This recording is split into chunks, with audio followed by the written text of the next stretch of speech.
Assalamualaikum warahmatullahi wabarakatuh. Berjumpa kembali dengan kami statistikian.com ya. Bersama saya Anwar Hidayat. Ini adalah tutorial untuk analisis SEM AMOS yang merupakan part ketiga, di mana kelanjutan dari part-part sebelumnya, di mana part 1 tentang pengantar untuk memahami aplikasi AMOS itu sendiri. Kemudian yang kedua adalah proses analisis sampai ke tahap CFA ya. CFA untuk menilai validitas, reliabilitas dan juga model fitnya. Sekarang kita masuk untuk memahami direct effect, indirect effect, total effect, koefisien determinasi sampai ke persamaan jalur ya. Jadi anggap model kita sudah fit ya. Selanjutnya kita untuk menilai direct effect-nya. Bagaimana caranya? Kita lihat di output yang sudah kita analisis pada tutorial sebelumnya. Untuk mengetahui nilai direct effect-nya itu berapa ya, diklik aja di output ini, di text output yang bagian kiri ya, kita pilih yang matrik, kemudian kita pilih direct effect yang standardized ya. Nah ini adalah nilai-nilai dari efek langsung ya, atau pengaruh langsung. Misalkan pengaruh langsung X1 terhadap M adalah sebesar min 0,025, artinya setiap perubahan 1 unit X1 maka M dapat menurun sebesar 0,025. Ini karena nilainya negatif ya.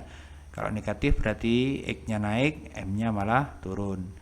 Nah, sedangkan kalau X3 misalkan terhadap Y nilainya 0,237, artinya setiap kenaikan 1 unit X3 maka Y akan meningkat menjadi sebesar 0,237 unit. Nah seperti itu ya untuk memahami direct effect.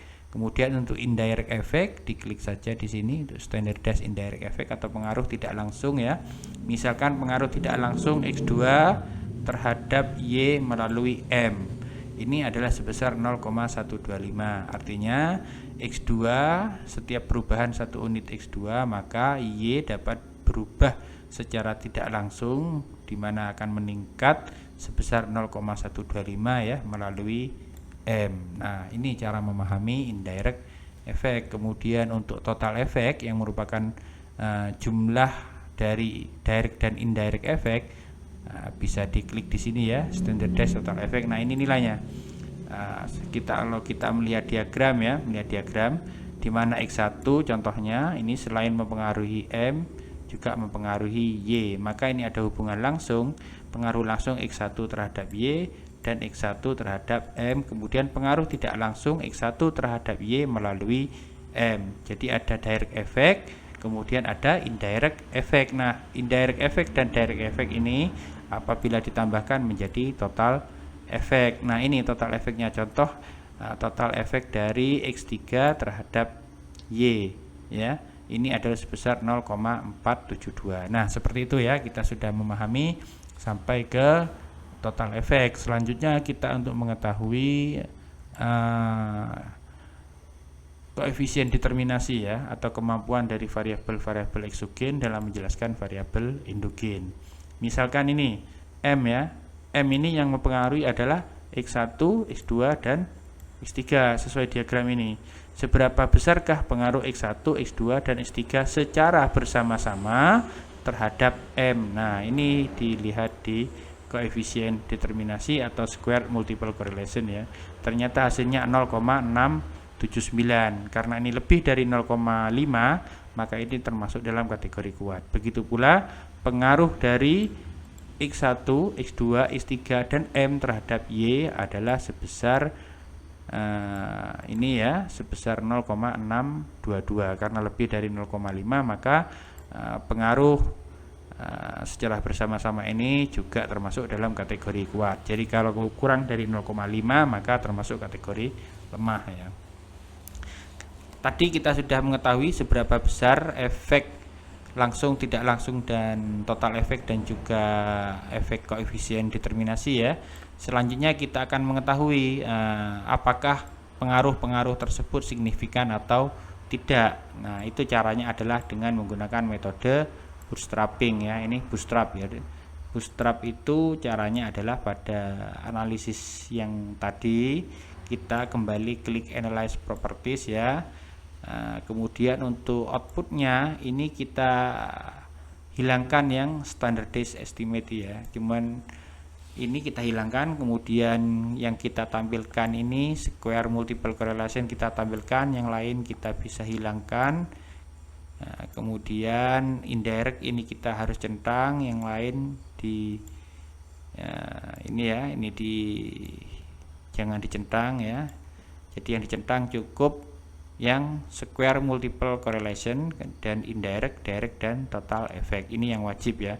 Sedangkan untuk standardized ini tidak boleh dicentang. Kalau ini dicentang kemudian kita akan menggunakan bootstrap, maka tidak bisa dianalisis. Nah, kemudian di tab bootstrap kita klik perform bootstrap ya. Kemudian kita isi berapa kali resamplingnya ya, bootstrapnya.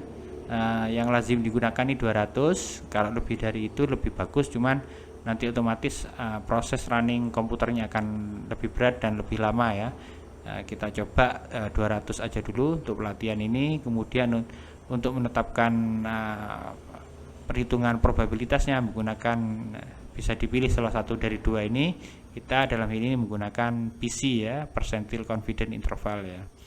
Kemudian ini juga diklik bootstrap GLS ya, karena tadi estimatornya menggunakan GLS. Nah, sejauh ini kita tutup, kemudian kita analisis ulang ya. Nah, ini prosesnya agak lama, kita tunggu.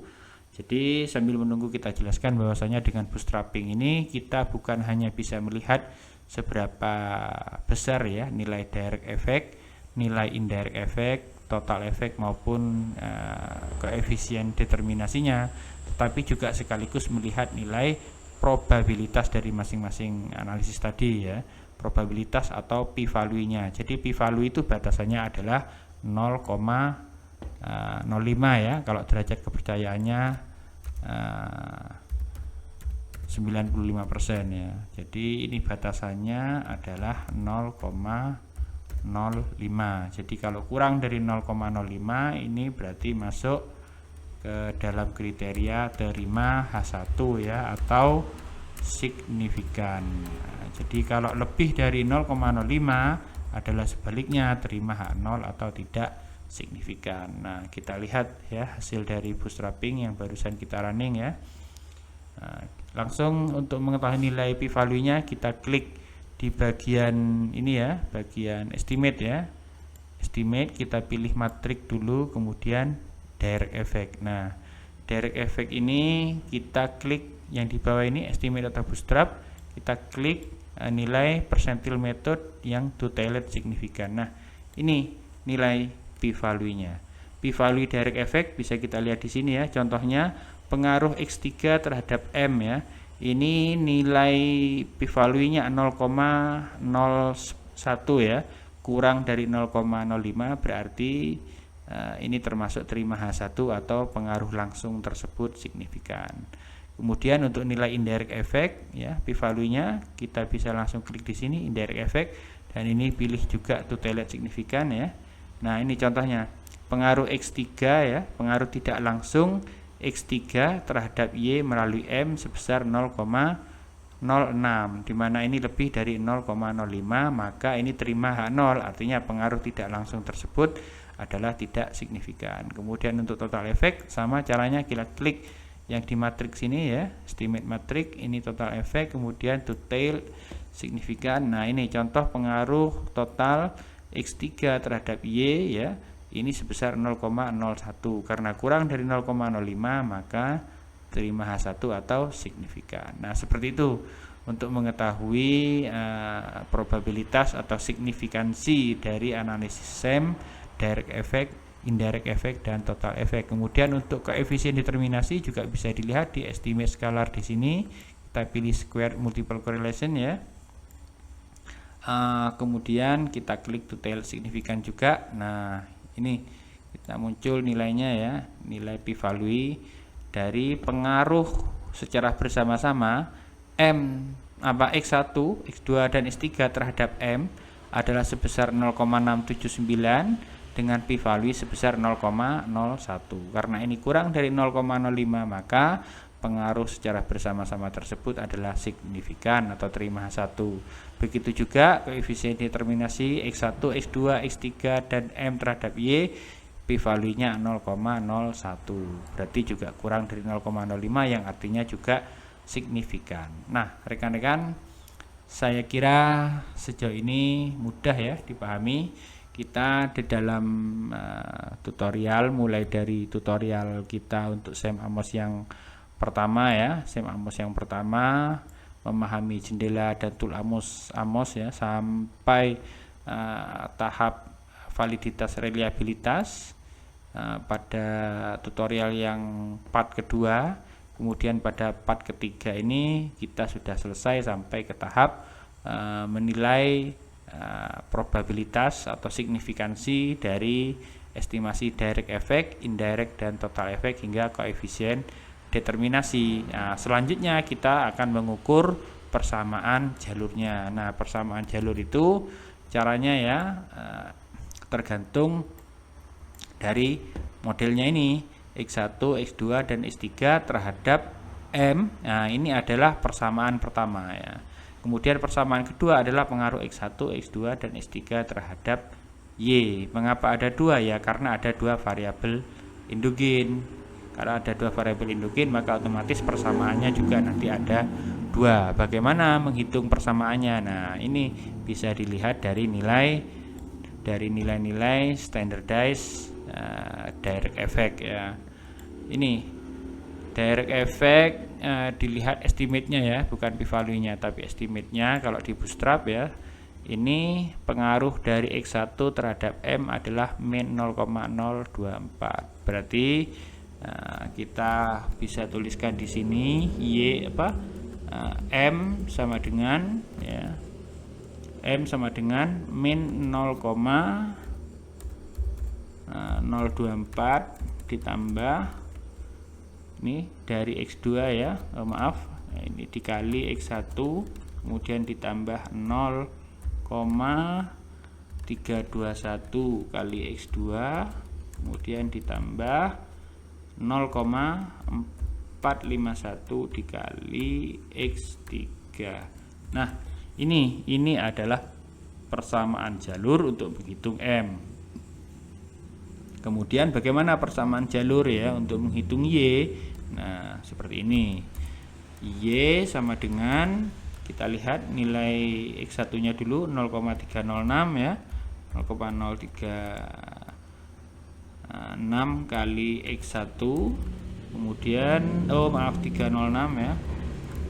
306 kali X1, kemudian ditambah ini 0,099 kali X2, kemudian ditambah 0,226 kali X3, kemudian ditambah 0,496 dikali M. Nah, ini adalah persamaan dari persamaan jalur hasil dari analisis SEM yang barusan kita kerjakan. Seperti itu rekan-rekan, saya kira sudah sejauh ini teman-teman sudah paham ya, bagaimana cara melakukan analisis SEM atau Structural Equation Modeling, mulai dari tahap uji normalitas ya, kemudian menentukan estimator mana yang terbaik, validitas reliabilitas, multikolinearitas, kemudian Haywood case, menentukan model fit, kemudian melakukan modification indice ya, dengan menambahkan hubungan-hubungan kovarian antar indikator, kemudian melakukan estimasi direct effect, indirect, total, dan koefisien determinasi, sekaligus juga menentukan nilai bootstrapping ya, menilai p-value-nya menggunakan metode bootstrapping, kemudian untuk melakukan peramalan atau prediksi dengan membuat persamaan jalur hasil dari direct effect atau slope dan ini ya, koefisien estimasi atau slope dari analisis SEM tersebut ya. Nah, ini saya kira itu saja penjelasan tutorial kami ini adalah tutorial yang part ketiga ya, part ketiga. Saya kira sejauh ini sampai part 1, 2 dan part 3 ini merupakan metode dasar ya, metode dasar teman-teman untuk bisa melakukan analisis SEM menggunakan aplikasi AMOS. Jika ada waktu di kesempatan berikutnya kita bisa membuat tutorial-tutorial lainnya terkait dengan analisis SEM ya, baik itu menggunakan aplikasi AMOS atau menggunakan aplikasi lainnya seperti Lisrel, misalkan JASP, RStudio, dan juga menggunakan aplikasi-aplikasi lainnya. Dan juga mungkin hal-hal yang terkait dengan SEM lainnya ya, mungkin dengan metode multigroup dan seterusnya. Saya kira itu saja. Apabila ada hal yang kurang berkenan atau ada salah kata dari apa yang kami jelaskan, kami mohon maaf yang sebesar-besarnya, dan rekan-rekan bisa menggunakan jasa kami untuk analisis SEM ini karena kami sudah punya pengalaman dan jam terbang tinggi ya sejak 2012 untuk memberikan jasa atau bantuan analisis data. Saya kira itu saja. Wabillahi taufik wal hidayah. Wassalamualaikum warahmatullahi wabarakatuh.